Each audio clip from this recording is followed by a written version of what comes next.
What's up, guys? Chief here from Chief Live Gaming. Today we're going to talk about the board game Castle Panic. It's a cooperative tower defense board game that's really fun. Just want to give you guys a little bit of an overview about this board game. If you know nothing about it, hopefully you'll take away some information from this video. And what we're going to do first is just talk about a little bit of the overview, how the game looks, the basics of it. I'm going to switch the camera angle to show you guys a little bit of a close-up of some of the contents of the box, and maybe if there's still time, run you through a little bit of how the flow of the game works. So just before we get started into the up-close stuff, let's talk a little bit about the game itself. So like I mentioned, it is a co-op tower defense board game, which is pretty cool. I don't know of any other board games that do this particularly well. The Castle Panic has a lot of expansions as well.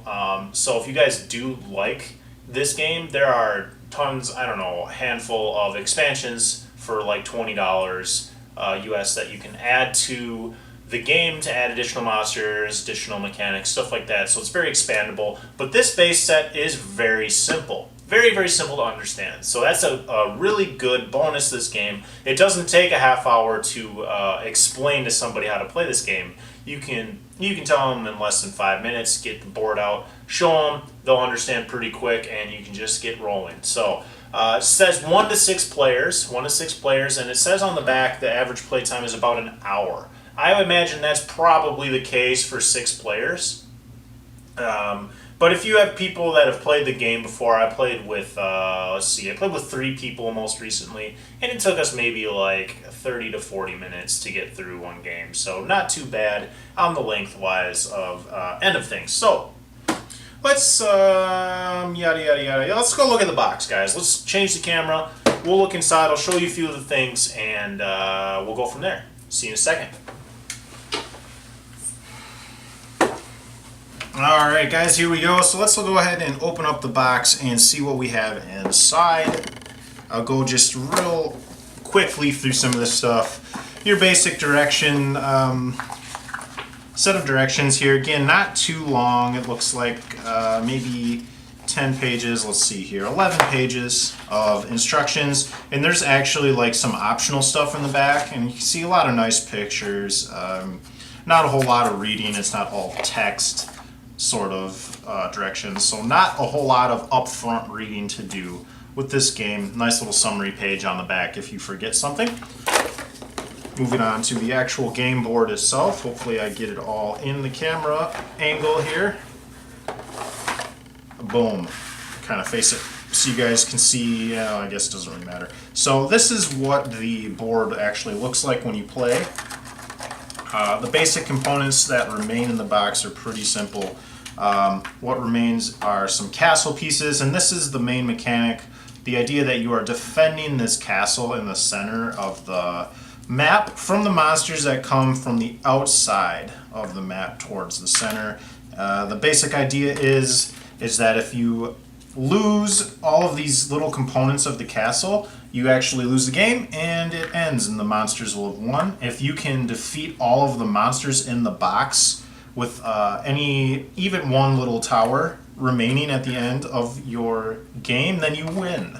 You win the game. So very simple win condition. Either you lose by the castle falling or you win by defeating all the monsters before the castle falls. Now the monsters are spread out. I believe there's 49 monsters, and they're in little tokens like this. So what we usually do is you're supposed to draw random monsters every turn. So we turn them upside down like this and just draw them out of the box. And some of them are monsters. Some of them are little extra special things like boulders. Let's see, a plague that can happen.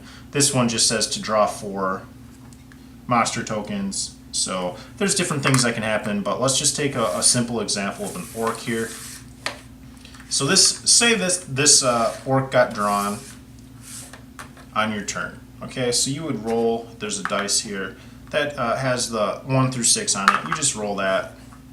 Got a 6. Pretty inconvenient since 6 is right here, and you just place them in this little sector. You can see that there's little numbered sections. I hope you guys can see all of them here, where the monsters can spawn from. And you do that for a couple monsters.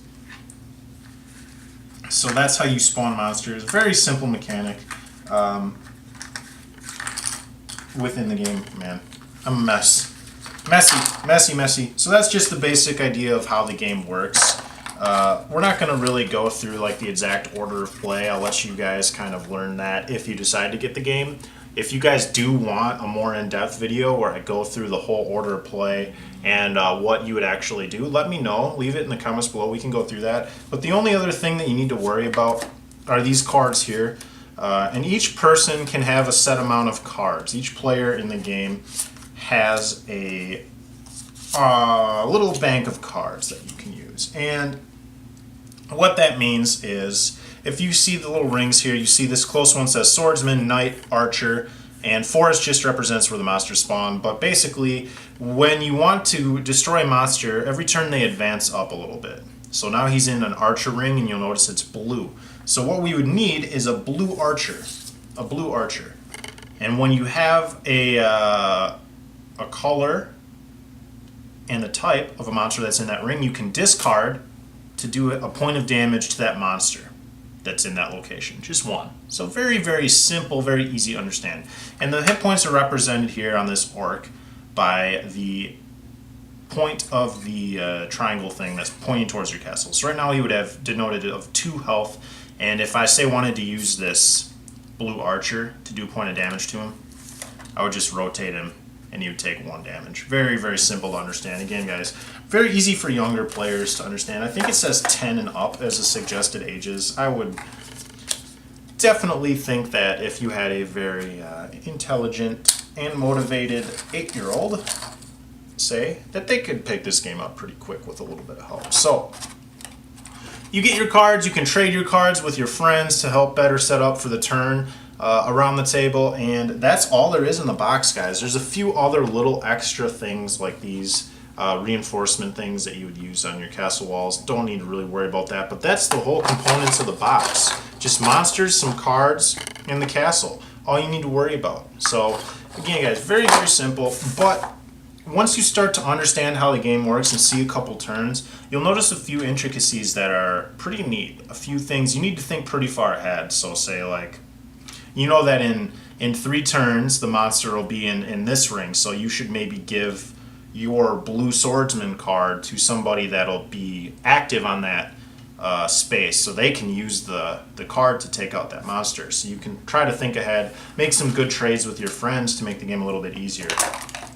If you, again, guys, let me know if you want a more in-depth look at a turn and order of play. We'll go through everything. Just want to give you guys a real quick overview and my thoughts about the game. Thanks a lot for watching, guys. If you want to check out my other videos, feel free to click one of the links provided in the description of this video. I really appreciate you guys watching, and I will see you next time. Bye now.